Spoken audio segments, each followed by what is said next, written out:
আপনার এই যে নেট পাওয়াতে বিএসএসসিআই এর অবদান কতটা আছে? বিএসএসসিআই কে মানে আমি আন্তরিকভাবে প্রথমেই অভিনন্দন দেব, কারণ যা কিছু আমার এই রেজাল্টের পেছনে সমস্ত কিছুরই মানে অবদান হচ্ছে বিএসএসসিআই। একদম আমার পড়াশোনা যা কিছু প্র্যাকটিস করা মানে সমস্ত কিছু আমি সবকিছু বিএসএসসিআই থেকেই করেছি। আচ্ছা, এত যে আপনি একটা গ্রামে থাকেন, মানে বোঝাই যাচ্ছে নেটওয়ার্কও ঠিক মতো থাকছে না, তো সেখানে দাঁড়িয়ে অনলাইন ক্লাস করতে খুব একটা অসুবিধা হয়নি বা অ্যাপটা ইউজ করতে সমস্যা হয়নি? অ্যাপ ইউজ করতে কোনো প্রবলেম হয়নি, কিন্তু আমি যখন অনলাইন ক্লাসগুলো করেছি তো সেক্ষেত্রে আমার প্রবলেম হয়েছে। ওই কারণে আমি ঠিকমতো যে লাইভ ক্লাসগুলো থাকতো সেগুলোতে অ্যাটেন্ড করতে পারতাম না। তো পরে যে রেকর্ডেড ক্লাসগুলো থাকতো তো ওগুলোই আমি করে নিতাম। আর যখন লাইভ ক্লাস হতো তখন যদি আমার নেটওয়ার্ক ইস্যু ঠিকঠাক চলতো তাহলে হ্যাঁ লাইভ ক্লাস করে নিতাম, এরকম ভাবেই চলছিল আর কি। তো আপনার যে এই যে নেট পাস হলো, এবার নেট পাসের রেজাল্টটা দেখে মানে আপনি আশা করেছিলেন পরীক্ষা দেওয়ার পর যে এবার নেটটা হবে? আহ, আমি আসলে যেরকম ভাবে প্রিপারেশন নিচ্ছিলাম মানে আমি এরকম ভেবেছিলাম হয়তো আমি এবছর জেআরএফ ক্র্যাক করতে পারবো। আর আপনি যখন মানে গাইড করতেন যে হ্যাঁ মানে এরকম এরকম ভাবে পড়ো, হ্যাঁ পড়তাম, সমস্ত কিছু প্র্যাকটিস করছি, বিএসএসসিআই এর দেওয়া স্টাডি মেটেরিয়ালস গুলো ভালোভাবে পড়ছি, তাদের ক্লাসগুলো দেখছি। তখন মনে হতো হ্যাঁ মানে এর থেকে তো আর বেশি কিছু প্রিপারেশনের জন্য প্রয়োজন নেই, মানে যা কিছু করছি তো হয়তো জেআরএফটা হয়ে যাবে। কিন্তু পরবর্তীকালে দেখলাম হ্যাঁ শুধু নেটটাই হয়েছে। আচ্ছা, বিএসএসসিআই এর কোন কোন ফিচার্স তোমার নেট পরীক্ষায় সব থেকে বেশি কার্যকরী মানে এফেক্টিভ হয়েছে? স্যার আমি প্রথমেই যেটা বলবো কোশ্চেন ব্যাংক। মানে আমি যখন টেক্সট পড়তাম, ধরা যাক আমি বাংলার কথাই বলছি, মানে আমি টেক্সট পড়ছি সেটা হ্যাঁ আমি ঘটনা বা কাহিনী সেখানে কি আছে সেটা জানার জন্য আমার মানে একদম সেটা পারফেক্ট।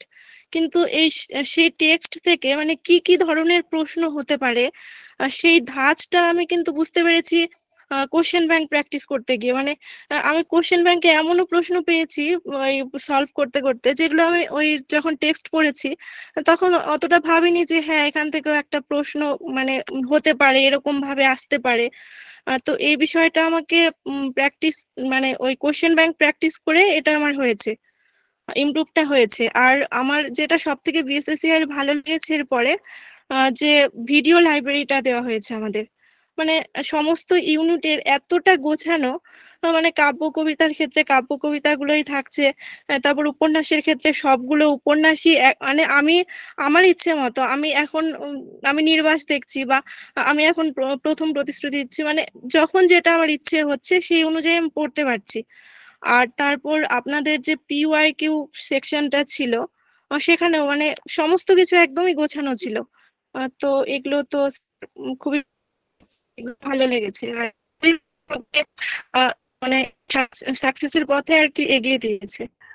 আচ্ছা, বিএসএসসিআই অ্যাপ তোমার কাছে একেবারে মানে কলকাতার সেরা যে পড়াশুনো সিস্টেম সেটাকে তোমার বাড়িতে একেবারে ঘরে দিয়ে দিয়েছে, যে কারণে খুব সহজেই সাকসেসটা এসছে, তাই তো? আচ্ছা, হ্যাঁ বিএসএসসিআই হ্যাঁ স্টাডি মেটেরিয়াল ক্লাসের কোয়ালিটি নিয়ে তোমার কি মতামত? এটা কতটা হেল্প করেছে তোমার সাকসেসে? স্যার, স্টাডি মেটেরিয়ালস তো ওটা আর বলার কিছু নেই। ওটা যারা পড়েছেন সবাই জানেন যে হচ্ছে মানে এত বড় হিউজ সিলেবাস সেখানে স্টাডি মেটেরিয়ালসটা কতটা মানে একজন পরীক্ষার্থীকে হেল্প করে সেটা মানে এই একটা কোনো টিচিং অ্যাপটিটিউড বা রিসার্চ অ্যাপটিটিউড আমি যদি ওটা পুরোটাই পড়ে যায় মানে ওটা অসম্ভব কমপ্লিট করা। এবার স্টাডি মেটেরিয়ালস মানে এতটা কনসাইজ ওয়েতে এবং সেখানে মানে কোনো টপিকসই যাতে বাদ না দেওয়া হয়, যেগুলো ইম্পর্টেন্ট জিনিস ওগুলো সবকিছু থাকছে। মানে খুব ভালোভাবে গোছানো সাজানো গোছানো তো ওগুলো। হ্যাঁ, পড়াশোনার ক্ষেত্রে আমার সাকসেসের পথে ওগুলো স্টাডি মেটেরিয়ালস এর ভূমিকা আছে। একদম একদম।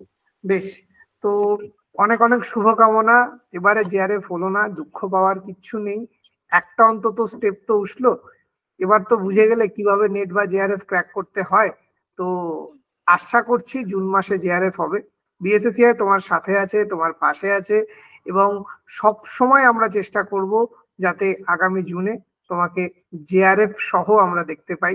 তো অনেক অনেক শুভকামনা রইলো, ভালো থেকো, ধন্যবাদ। ঠিক আছে স্যার, থ্যাংক ইউ।